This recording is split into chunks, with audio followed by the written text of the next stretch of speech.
I must confess, Daddy didn't know he was going to die.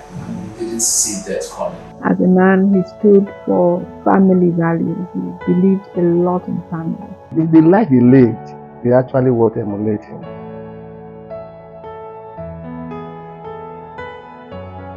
Surveyor Daniel Aiyanyo Omoigui is a chartered and registered surveyor born on the 10th November 1931 at Ugwaba village, Benin, Edo State. He started school at age 3 in a newly established school at the village, went to a number of primary schools, and in 1939 he joined Benin Baptist School starting from Form 2. In 1947, government ordered the whole school in Benin to move to Asaba, and he moved to St. Patrick College, formerly St. Augustine, Asaba, where he was given a double promotion owing to his level of brilliance. He then finished his secondary education under 4 years in 1949. In 1950, he took up a teaching job at Niger College, Benin, while he enrolled for studies at the Rapid Result College, which is now known as Distance Learning. In 1953, he sat for an entrance exam into the University College, Ibadan, passed the exams and gained admission for further studies in October that same year. And in June, he wrote the intermediate BSc examination of the University of London. The exam result came in early December and he passed, but could not attend. In the course of the period, he entered into student politics while studying mathematics and graduated from the University of Ibadan in 1957. He later left the shores of Nigeria and was trained at the Royal School of Military Survey, Newbury Bucks, England, 1958 to 1959. The International Institute for Geoinformation Science and Earth Observation, the Netherlands, in 1973, and University of Pittsburgh, USA, 1976. He joined Federal Surveys in 1957, worked extensively in different parts of the country. At the time my dad graduated Red Maths, decided to choose surveying. It was in the pre-independence era, and therefore he formed, the first group of Nigerians post-independence that took over from the colonial masters, producing maps for the independent Nigeria, and creating institutions, that remain today. The Nigerian Boundary Commission, the Office of the Surveyor General, then it was a directorate in the Office of the Federal Ministry of Works, but now it became an office of its own as opposed to just a directorate, giving it autonomy and giving it status. Well, when we were growing up, he was traveling a lot because he was a surveyor, so we traveled the length and breadth of the country, and I really don't remember anything he did in his free time. He was just a busy man. Yes, I didn't. He didn't drink. He really didn't drink. He didn't smoke. He didn't have any vices that I'm aware of. So he was just a straight shooter. My earliest memories are when I was maybe 3 or 4. I remember him. I remember him putting me in the bathtub, and as a little boy, I think I was maybe 3. That was my earliest memory of him, bathing me upstairs in the house regularly. And he used to do that regularly. And he used to bathe us. He didn't, and so I had my memory of that. But probably my fondest memory of all from childhood is that my first day in school, my very first day, when Daddy took me to school. I think I was 4, and I was in Ikoyi. Corona Crèche was sort of the pre, in the US it's called the pre-K. It was kind of pre-elementary school, and then a year later you actually enter the primary school. And he dropped me off and I remember that vividly. I remember what he was wearing. I remember the suit he was wearing. He was wearing a brown suit. It was kind of like a tan brown suit. And he dropped me off. We walked together to the entrance where I had to register. So he signed, and I think he paid something. Um, and then he said bye-bye, and I said bye-bye, and I turned around, and then the lady who he paid something to, I think I was 4, said that he forgot something. So I had to run after him. I called him. I said, "Dad, he forgot something." He turned back and he came and did it and he went to it. So that's one of my fondest memories. It's just him dropping me off in school. And I have a variety of other fond memories, like I said, very high standards academically from when I was, a little boy to, in secondary school, King's College. And another fond memory I also have from my childhood was in King's College, because King's College was down the road from my dad's office. Yeah. So after school, I would walk to his office, and many times he'll be there, not all the time. In 1969, he was in charge of investigations, delimitation, demarcation, and maintenance of international and interstate boundaries. In 1970, he built the Boundaries Unit in Federal Surveys and subsequently participated in the Nigerian-Cameroon boundary negotiations. My father was very much involved in boundary disputes from, I would say, a very independent perspective. And a lot of the maps that you see today, they worked hard to produce those maps. At a time when it was not a digital age. So I remember wanting to read surveying when I was choosing my career, and he said, "Look, surveying for what he sees, he doesn't think that I will be able to master that rough period of time." And even though now surveying is a lot more digital. But imagine having to go through states, terrains, on foot, walking long distances. My dad was, first and foremost, my light source.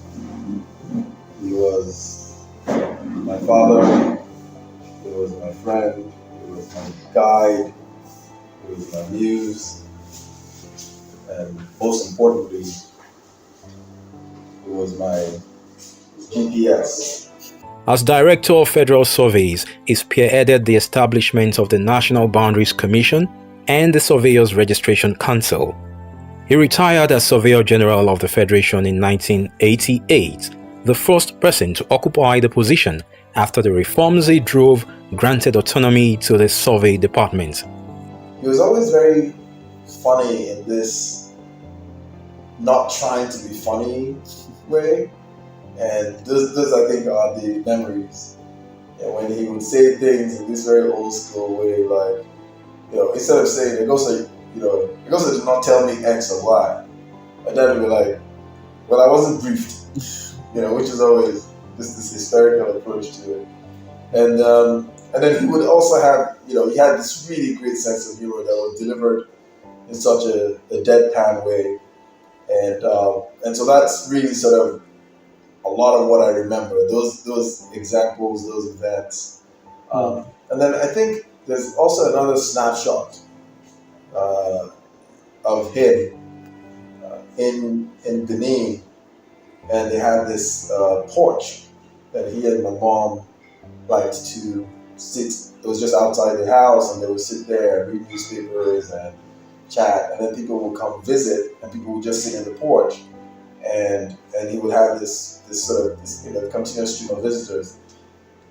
And I remember my son had come to Nigeria to school from the US, and he was probably 15. And I remember coming to visit once, and we're in Benin, and I woke up and I got dressed and I came out, and my parents are sitting on this porch, and my son is there, and it's hot, and I'm a little miserable, and then I realized that my parents could sit there for hours, and so would my teenage son. And so I remember asking him, my son that is, like, don't you get bored any time? Like, just sitting out there and I don't know, you're not really doing anything and so on and so forth. And he made this interesting comment. He said, Dad, every time I sit there, I watch all the visitors come and go, you know, my mother, he called her mom, would tell me all of the stories about these people who were coming in and going.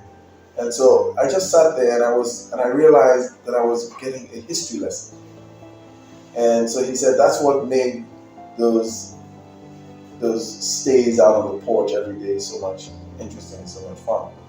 And I remember that. And it's probably my favorite memory of all. My favorite memory with him was his 90th birthday, because it's just these little times that you remember the most. Yeah. Times of helping him with his cake and things like that. What I remember the most was, or rather my fondest childhood memories were walking down from King's College down to his office in Federal Surveys and waiting for him to finish work and we go home together. During that period of time, I was able to play on his typewriters for his secretaries and learn how to type from there. And during that period of time, I was able to witness his interaction, his professional interaction with his colleagues and his subordinates, and witness his steady rise through the ranks until many years later he attained the position of Surveyor General of Nigeria. After retirement from the public service, Surveyor Daniel Aiyanyo Omoigui worked as chairman at Terror Information Services Limited. He was, until his passing, chairman of Dagomo Foundation Nigeria Limited, founding director and former chairman of Ristral Limited and Sakoko Holdings Limited, respectively. He gave fully of himself to any endeavor he was involved in. He was a loving husband and a devoted family man. The principles he lived by his entire life, passing these to his children and all persons he touched, were honesty and integrity. Daddy was a strict disciplinarian, but very loving and caring. He's the person who will insist on you doing things right. At the same time, he showed love in so many different ways. I remember my dad helping me through difficult problems, like maths problems. I don't know whether that's favorite. I remember my dad helping me through career choices when I was not sure what I wanted to read in university. My dad will always wait for me from work. When I was young, and even in the last few years when he lived with me. It wasn't really about age, it was just about concern for my safety, concern that I was coming home. My dad could keep awake 12 midnight, 1 a.m., 2 a.m., 3 a.m., just waiting for me to come home. My dad was very principled. He wouldn't spare you, even if you're his daughter or his son, if he felt you were not doing the right thing.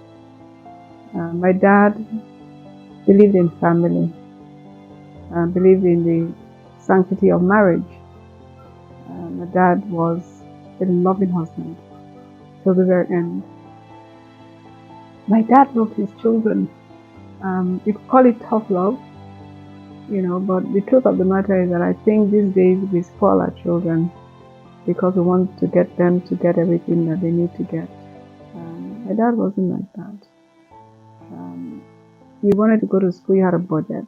You had to justify your budget. And those things form you. They build discipline in you. My dad was very particular about friends.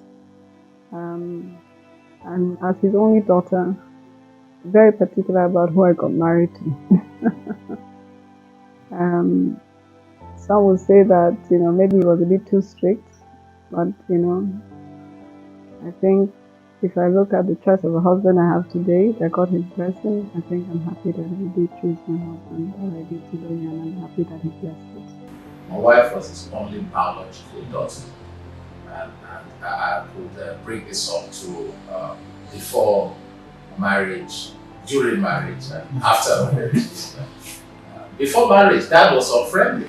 He was pretty incisive, um, investigated everything about me, wanted to know more about me, um, my background, my family, my school records, gaps, um, and didn't say yes for a long time, for a long time, and I think he was consulting with his daughter and the wife and maybe a few other family members. And, so marriage for him is very important, and I think he extended that to his daughter. He wanted to be involved. He was truly involved. So we had rowdy. Let me put it that way. Rowdy and aggressive encounters. I mean, before marriage. And then we agreed, and of course we needed to do certain things, meet traditional rights and getting members informed, and then there was marriage. And then on the marriage day, a number of other things happened. We packed a number of things together. There was a traditional marriage, there was a church marriage, and all that. And it will interest you to know that after the church marriage, I thought everything was done, and it was time to go home with my wife. Daddy told me no. He was not ready to release his daughter. And he told me that we still needed to complete the traditional part. So again, it's a traditional person. He said we needed to complete the traditional part of the marriage. And that it was only after that his people were going to escort my wife to me. And of course, I didn't have a house in Benin. So I was in a hotel. And so they were to escort my wife to my place in Benin, to where I was staying in Benin. When he said that after the church marriage and reception, I thought it was a joke. But it was serious. And that's that. But I must say finally that after we sealed all that, meeting all the church requirements, civil requirements and traditional requirements, Daddy just became my biggest advisor, became my biggest reference, my biggest supporter. He saw me as his son. And periodically he would tell me stories about the family and exchange ideas with me. He loved discussing politics. He was not a partisan politician, he was an armchair analyst. So we enjoyed it. And I enjoyed his company. He was everything to me. Mentor, my role model, my guide. He taught me what it was to be a boy, what it was to become a man. Gave me, from the earliest memories, tough love, very loving, tough-minded, which I appreciated more and more as I got older in life. But also very high standards in terms of achievement, academically, but also morally. Did not, but also allowed me to be myself as I got older, which I really appreciated as well. And it was very loving dad, very kind, but God-fearing, very spiritual man. His faith was very important to him, and I took a lot of those lessons with me as I became an adult. And even though he was very accomplished, he was always very humble, very approachable. Just a very simple-minded man. Great husband to my late mom, wonderful partner. Very loving to her, supportive.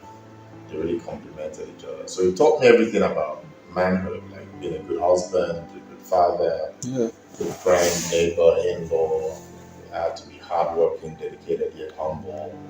and most importantly, like I said, God-fearing. He was a really loving person, calm demeanor, kind, always a good listener, and really cared a lot about his family, especially his wife. I think he really modeled what being a good husband looks like, and just seeing the two of them interact.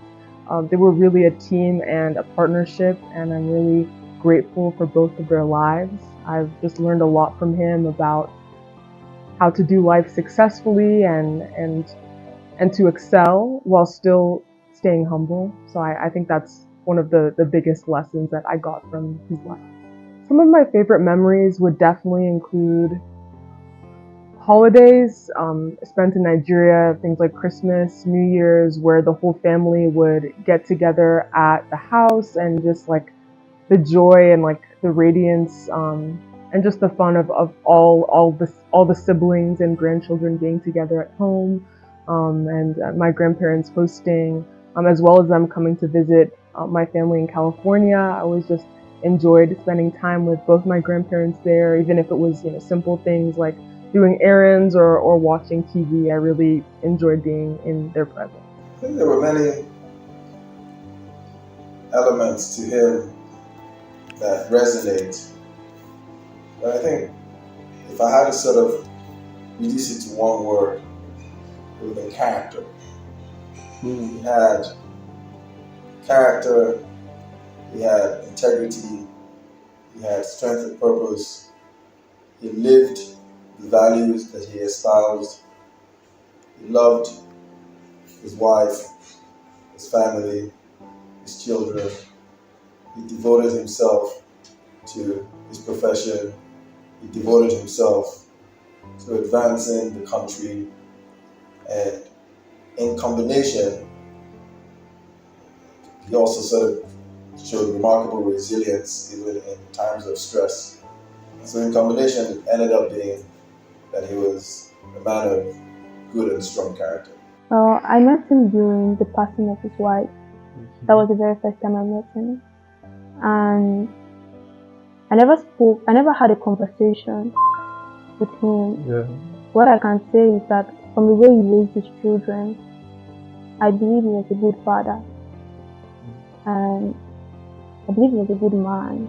He was preceded in death by his beloved wife, Barrister Mrs. Grace Omoigui, who died on the 19th November 2016, and their beloved first son, Austin Omoigui, who died on the 18th April 2021.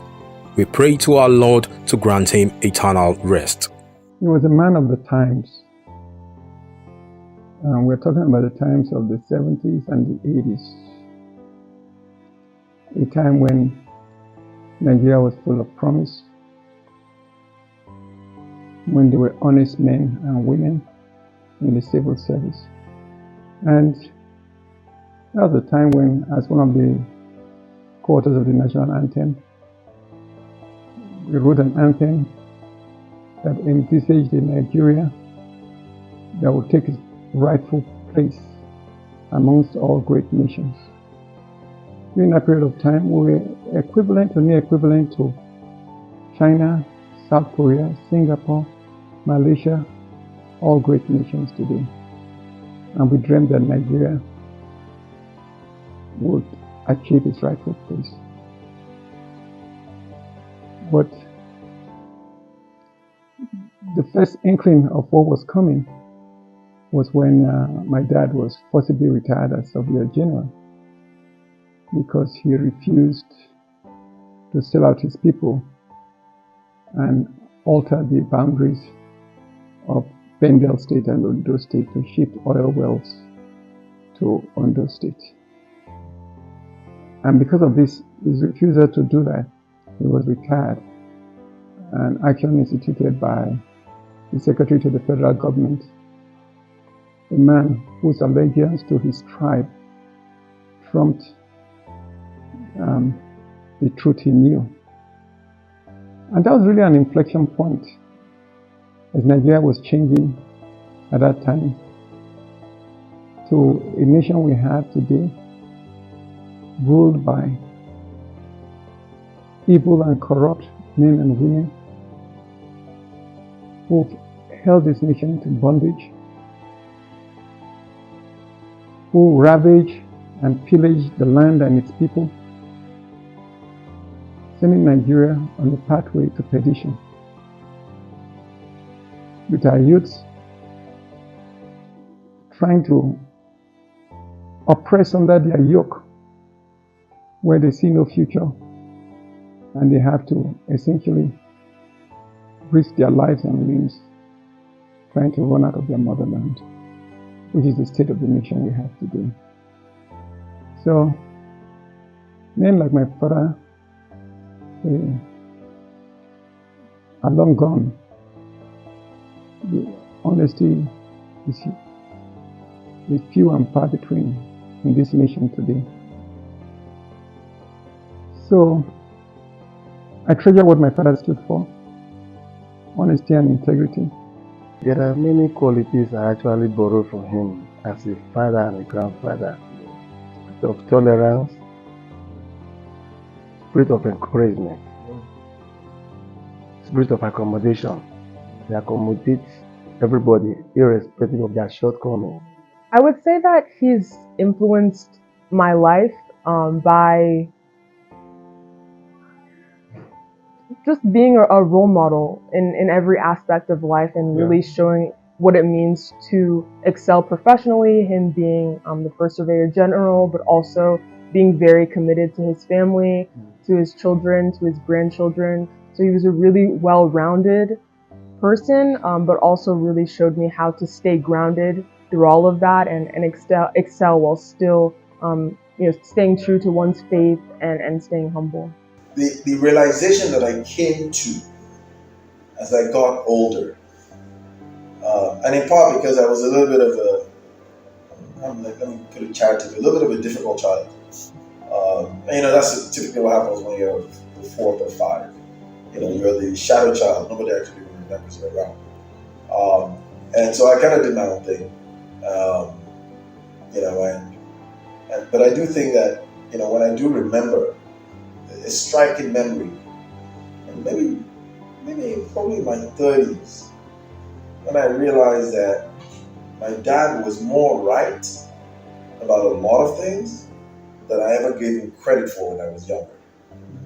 And so that's probably turned out to be true, generally speaking. My sort of rebellious self would be like, well, it wasn't 100%. But I think the final words are thank you. Because I didn't appreciate until later what I really should have been learning. I did eventually. That he led a normal life. No excesses like alcohol, drugs, womanizing, fine with young. He managed his life very well. It was well organized. You could say a number of things, you could guarantee a number of things like that. Not into the so his organs and his system was supposed to be very strong. That's another reason why for us. And finally, he was a content man. He was not into excesses. He was not into wealth. As we know it. So he was just a content man. You see his cars. I'm not sure he's changed any of his cars in the past 10, 15 years. Just never got that. Once his car was good enough, we moved it. He had this old Mercedes. I'm sure he bought it like 20 years ago. And he was not interested in. I checked his clothes. Nothing ostentatious. Even when we travel abroad, we find him shop, really shop for low price items and all that. So he was a content man. It was just fine. Loved his books, loved his children, and loved life. It's nothing. As a man, he stood for what was right. As a man, he stood for excellence. As a man, he stood for family values. He believed a lot in family. As a man, he believed in your identity. We will go home every Christmas, back to Benin, where we connected with our roots. We connected with our grandparents. That was so important to him. Christmas was a day to celebrate, to give out gifts. I remember those moments. when we were much younger. Family was very important to my dad. And as a family, my mother and him actually moved around. My first son, my first brother, his first son was born in London, and then he was studying. My second brother, his second son, was born in Ilorin. I was born in Lagos, and I think at that time they decided that Lagos would be the family base while he would continue to move around because the family was getting larger. And that showed the importance of family. Actually, I remember my father, I came across a letter. My father wrote to me when I was 5, during those his travels, always keeping in touch and making sure that we were always moving for the best, asking me whether I was the best in class at 5. My father will buy books from his travels, will invest in his children. And I remember my father as we're getting older and getting more in number, he wanted us to attend the best schools. But when he couldn't afford it, he now moved us to another good school that was going to be more affordable. So he cut his coat according to his size. He would never leave above his knees. And my father was a fantastic partner, and I must say my mother was also a fantastic partner to my dad. They blended. My mother was not one that if my father said no, you go to my mother and she would say yes. Or if my mother said no, and my father would say yes. Once you hear from my father, my mom would say exactly the same thing. And when you hear from my mother, my father would say exactly the same thing. So for some reason, he chose a partner that believed in the same things, aligned with values. And I think that was the foundation for a fantastic marriage.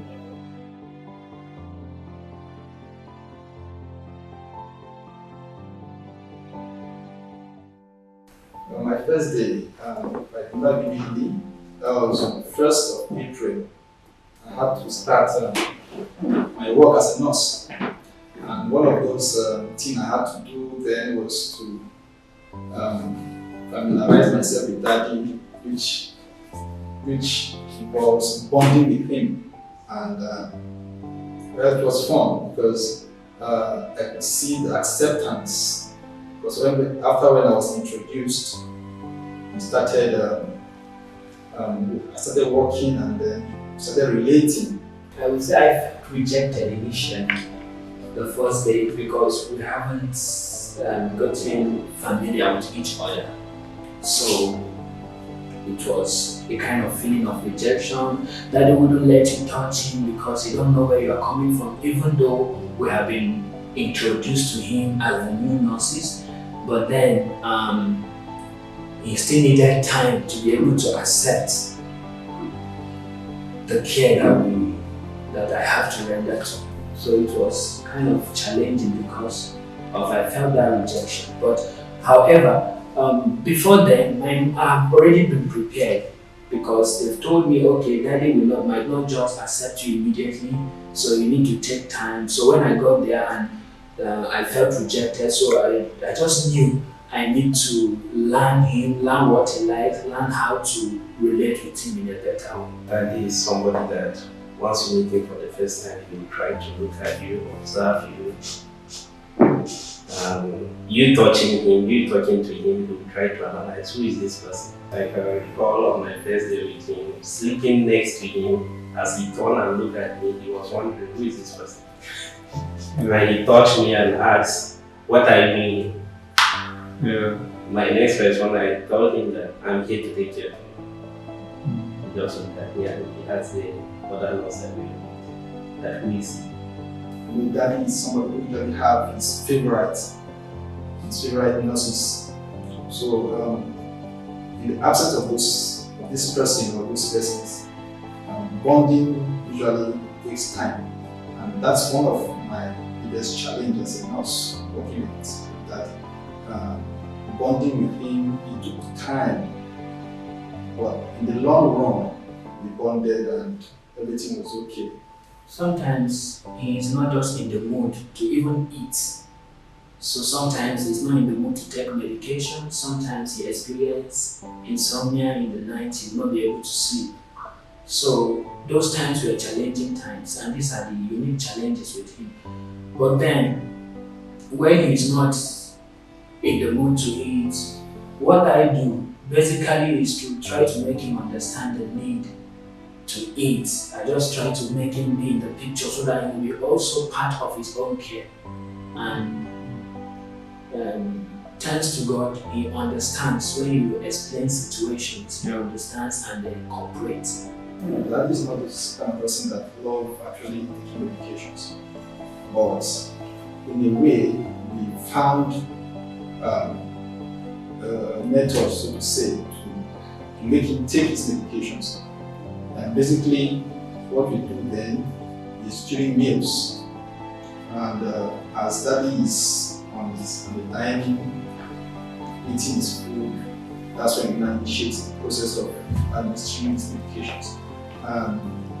If it's in the morning, we add it to his tea because he usually loves to take his tea. So we add his medications without his knowledge actually. And then I think that actually helped because definitely he must take his medications to keep him healthy and also ensure that he does not relapse. The first thing I do when I notice he is not willing to take medication is to try to educate him.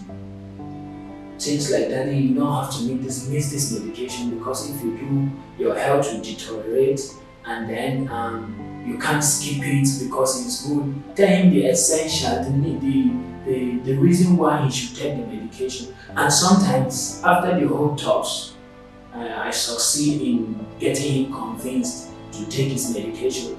And sometimes when he is not willing at all, we invite the daughter to come and help us talk to daddy, and then he listens to her too, he will take.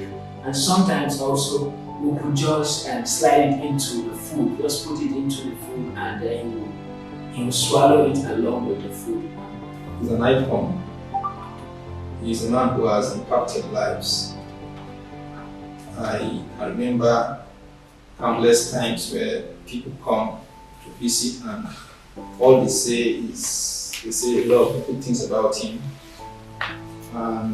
My encounter with him, aside from the fact that we try to bond, but there are some qualities that are embedded in him that his health did not take away from him.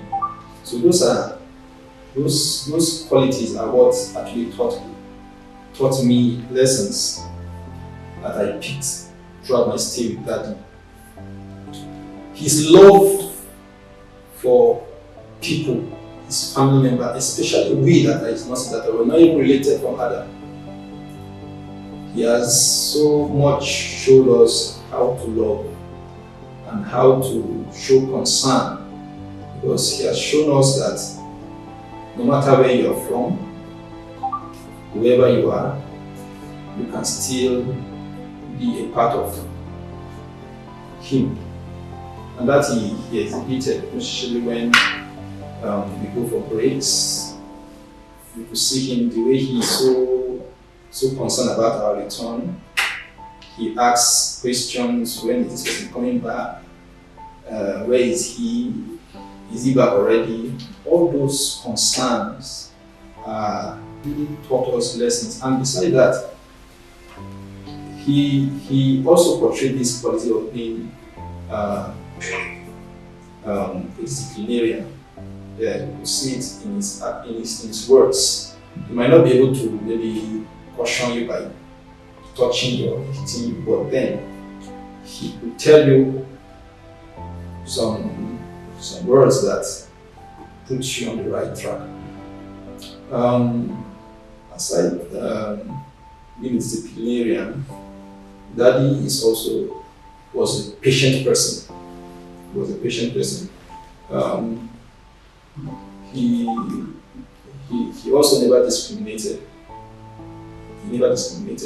So all those things are qualities that actually picked through my long stay with him.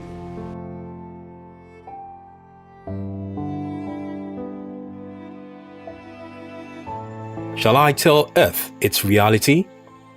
Shall I tell her she lost integrity? May I tell her my state of heart is pity? Or shall I cry for her so she feels guilty?